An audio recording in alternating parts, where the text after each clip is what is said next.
மீனா பார்வதித்த சொன்னாங்கல்ல காணாம போன பொருள் ஒரு கண்டுபிடிப்பாருன்னு. ஒருவேளை இவரே ஆள் அனுப்பி எல்லாத்தையும் திருட வச்சுட்டு கண்டுபிடிப்பாரோ? சும்மா இருங்க.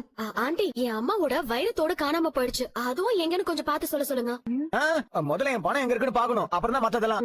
நம்ம முன்னோர்கள் காரணத்தோட தான் இதெல்லாம் சொல்லிருக்காங்க. அது என்னமோ உண்மைதாங்க. முன்னாடி வாழ்ந்தவங்க ஒரு காரணத்துக்காக ஒண்ணு செய்வாங்க. அந்த பழக்கத்தை எல்லாரும் அப்படியே ஃபாலோ பண்ணுவாங்க. பழக்கம் அப்படியே தான் இருக்கும். ஆனா அதுக்கான காரணம் மட்டும் வேற வேறையா அவங்க வசதிக்கு ஏத்த மாதிரி மாத்திக்கிறாங்க. இப்ப அதெல்லாம் யாராவது உங்ககிட்ட கேட்டாங்களா? தேர்றா எதுவும் சொல்லல. முதல்ல நீங்க அந்த வெத்தலை டிவி ஆன் பண்ண சொல்லுங்க. அவர் என்ன டிஷ் டிவி கனெக்ஷன் குடுக்கவா வந்திருக்காரு? கொஞ்சம் சும்மா இரேன்பா. இங்க பாருங்க சாமி, ஒரு 3000 ரூபாய் எடுத்து தச்சனையா வைங்க. உஷாரா தான் இருக்காரு.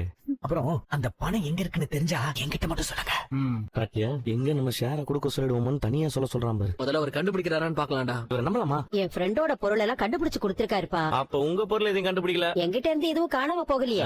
அப்ப நீங்களும் ஒரு செக்கிங்க போட்டு போலாம் தான் அவரை கூப்பிட்டு வந்திருக்கீங்க. ஒன்னும் தெரியலையே. என்ன பண்ற? எனக்கு ஒன்னும் தெரியலடா. அமைதியாரு. அது நம்மள மாதிரி சாதாரண ஆளுங்க கண்ணுக்கெல்லாம் தெரியாது. அவர் மாதிரி ஞானம் இருக்கிறவங்க கண்ணுக்கு தான் தெரியும். ஏதாவது தெரியுதுங்களா? அநேகமா உங்க பணத்தை எல்லாம் இந்த ஆள் செலவு பண்ணிட்டான்னு நினைக்கிறேன். ஐயோ, என்ன சொல்றீங்க? அதனாலதான் பணத்தை இதுல காட்டவே மாட்டேங்குது. இப்ப எதுக்கு எல்லாரும் சிரிக்கிறீங்க? பின்ன பணத்தை எடுத்தவன் என்ன உண்டியில போட்டு வச்சிருப்பான்? அவன் செலவு தான் பண்ணுவான். கொஞ்சம் நல்லா பார்த்து சொல்லுங்க சாமி. ஒருவேளை இந்த பக்கம் உட்காந்துக்கிட்டு இருக்கிறதுனால உங்களுக்கு சிக்னல் கிடைக்கலையா? டேய், என்ன வீடியோ கால பேசிட்டு இருக்காரு, சிக்னல் கிடைக்காம இருக்காரு. சும்மா இருடா. நீங்க நல்லா பார்த்து சொல்லுங்க சாமி. இப்ப தெரியுது. அப்படியா? என்ன தெரியுது? வெத்தலை கிழிஞ்சு அவர் கை தெரியுது.